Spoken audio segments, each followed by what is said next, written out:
የፍራፍሬ ዛፎችን ከምትገምተው የበለጠ ቀላል መንገዶች እንዳሉ ታውቃለህ?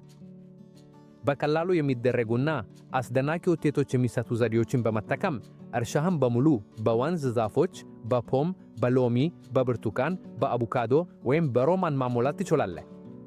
ዛሬ ማንኛውም ሰው በቤቱ ማድረግ የሚችለውን 3 የመዘርዘሪያ ዘዴዎችን ያቀርባለን እና ምናልባት በፊት ባልተመለከተው ዘዴዎች ናቸው። ፍራፍሬ ዛፎችን በቀላሉ በተሟላ እና በቅናሽ ዕቃዎች እንዴት እንደምትባዛ ከመማር ትፈልጋለህ ከሆነ ከእኛ ጋር ቆይ፣ ምክንያቱም ይህ አስደናቂ ነው። የመጀመሪያው ነገር የምናደርገው ጤናማ ቅርንጫፍ መፈለግ ነው። ፍጹም መሆን ወይም አስደናቂ ነገር መሆን አያስፈልግም። በቀላሉ ጤናማ እንደሆነ ብቻ ይበቃል። በሽታ አይኖረውም እና ትንሽ ወደ ታች እንዲወርድ መመራት እንችላለን፣ ምክንያቱም ቱቦ በመሬት ላይ ይደገፋል። ቅጠሎቹን እንደነሳን፣ ትንሽ ቅርንጫፎቹንም እንደነሳን አካባቢውን እንደ ቀጭን ብረት እንዲሆን እንዋገጋዋለን። ያ ክፍሉን እንለካለን፣ ምክንያቱም ርዝመቱን በመሰረት ቱቡን በኋላ እንቆርጣለን። የቅርንጫፉን ርዝመት ካወቅን በኋላ አሁን ወደ ቱቡ እንሄዳለን። ቱቡን ከቅርንጫፉ በትንሹ የሚበልጥ እንቆርጣለን። ለምሳሌ ቅርንጫፉ 1 ሜትር ከሆነ ቱቡን 1 ሜትር 20 ሴንቲሜትር እንደሚሆን እንደምናደርገው ነው። ይህ የምንቆርጠው ሁሉ በውሃ ውስጥ በትክክል እንዲደርቅ ለማድረግ ነው። ታቦኑም በታች እንደምናከል የፒቪሲ ቀባይ እንቀባለንና ውሃ እንዳይፈስ ለማረጋገጥ ጥቂት ጊዜ እንደምንያዝ እናደርጋለን። ቱቡን ከዘጋም በኋላ ወደ ቅርንጫፉን መመለሳለንና መቆረጥ እንጀምራለን። ይህ መቆረጥ በጣም ቀላል ነው። ረጅምና ቀጭን መቆረጥ በቱቡ ውስጥ የሚገባውን ክፍል ሁሉ ላይ ከ5 እስከ 7 ሚሜ ወሰን ያለው ነው። በዚህ በቂ ነው። አንድ ጥሩ መቆረጥ ብቻ በቢላዋ ይበቃል። በዚያ መቆረጥ ላይ ትንሽ የተፈጨ ቀንካል እንደምንደርግ ነው እንዳይበክል ለመከላከል። አሁን ቱቡን በቅርንጫፉ ላይ እንደምንዘለልና የተቆረጠውን ክፍል ሁሉ እንዲሸፍን እናደርጋለን። በመሬት ላይ እንደምንደግፋትና ከላይ በቱቡ ላይ ትንሽ ቀይ ቦታ እንበዛለንና አሰረኛ እንደምንያዘው በቅርንጫፉ ላይ እንዲጠገብ እናደርጋለን። በዚህ ቱቡ ጠንካራ ይሆናልና አይወጥም። የሚቀጥለው እርምጃ በጣም ቀላል ነው። ቱቡን በውሃ እንሞላዋለንና የተሰራውን ክፍል በቂ እንዲሸፍን እናደርጋለን። 2 ማንኪያ የውሃ ኦክሲጅን እንጨምራለን። ይህ ውሃው እንዲበጂ ያዳጅ። ከዚህ በኋላ አስተዳደሩ በጣም ቀላል ነው። 3 ወይም 4 ቀናት በኋላ ውሃውን እንቀያየራለን። ቱቡን እንደምንያውታ ውሃው እንዲፈስ እንደምንደርስና በቦታው እንደምንመልስ እናደርጋለን። በአዲስ ውሃ እንሞላዋለን እና 2 ማንኪያ የውሃ ኦክሲጅን እንጨምራለን። ሌላ ምንም ማድረግ አያስፈልግ እና እሺ፣ አሁን 3 ዓመታት አልፈዋል። አሁን የሚደርስበት ክፍል በሙሉ ሂደት ውስጥ ደርሷል። የዛፍን ቅርንጫፍ እንቆርጣለን፣ ቱቡንም በትክክል እንወስዳለን እና ይህን ተመልከት። ሙሉ ቅርንጫፉ በፍጹም ተሰርቷል። ሰንደቡ ላይ ያደረግነው ቦታ ሁሉ ስሮች አሉበት። ጤናማ ነጭና ጠንካራ ስሮች። በእርግጥ ውብ ነው እና የዚህ ዘዴ ከሚሰጡት ትልቅ ጥቅሞች አንዱ ይመጣል። ይህ ቅርንጫፍ አንድ የፍራፍሬ ዛፍ ብቻ አይደለም። አሁን ማንኛውንም የፍራፍሬ ዛፎች ከዚህ ማውጣት እንችላለን። ቅርንጫፉንም ማካፈል እንችላለን። በተሻለ ሁኔታ ለእያንዳንዱ አዲስ የፍራፍሬ ዛፍ 3 እስከ 5 ሴንቲሜትር የቅርንጫፍ ክፍል መተው ይገባል። እንዲሁ ለእያንዳንዱ ክፍል በቂ ስሮች እንዲኖሩት እናረጋግጣለን። የመተላለፊያውንም እድገት በጣም እንጨምራለን። አሁን አንድ ነገር በሐሳብ አስብ። የምታየው ይህ አንድ ቅርንጫፍ ብቻ ነው። ከፍራፍሬ ዛፎች ብዙ ቅርንጫፎች በማጠቀም ይህን ነገር እንደምታደርግ አስብ። እኔ እዚህ ሐሳቡን ብቻ ሰጥሃለሁ፣ እናም እንዴት እንደምታደርገው እጠራለሁ። ከዚያ በኋላ ወደ ማቅረብ የምትፈልገውን ደረጃ አንተ ትወስናለህ። ብዙዎች ከበለስ ጋር ሁሉም ነገር ቀላል ነው ብለው እንደሚያስቡ አውቃለሁ።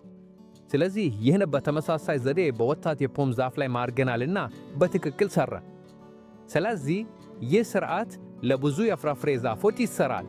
በለስ፣ ፖም፣ ሎሚ፣ ብርቱካን፣ አቮካዶ፣ ሮማን፣ ወይን በተለምዶ ለማንኛውም ይሰራል። አሁን ወደ ሁለተኛው ዘዴ እንሄዳለን።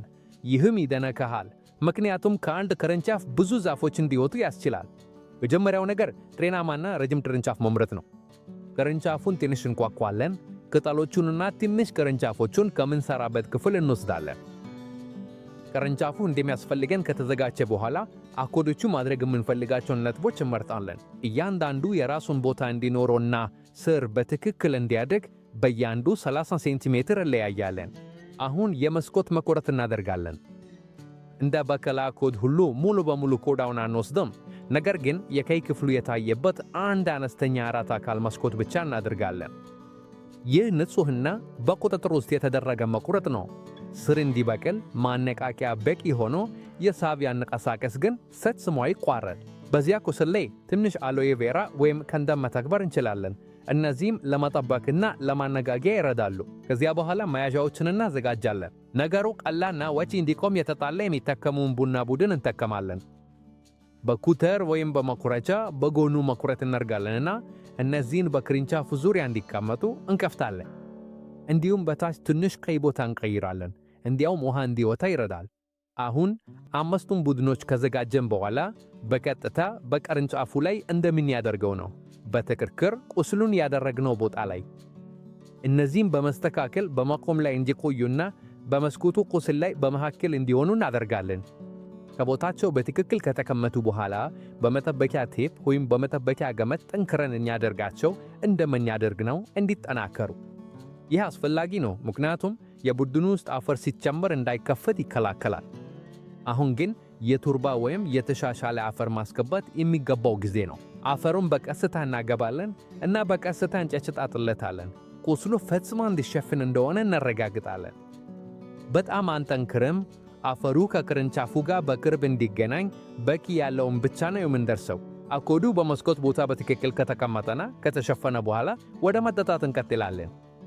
አፈሩን በቀስታ እናርጥበዋለን። በውሃ ብዙ ብቻ ካሳለፋችሁም አትጨነቁ። በታችኛው ክፍልና በጭማሪዎቹ ቁስቋል በቀላሉ ይፈሳልና ችግር አይፈጥርም።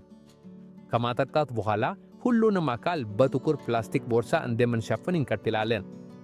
ሁሉንም አኮዶት በመስኮት ቦታ በጥሩ እንሸፍናለን።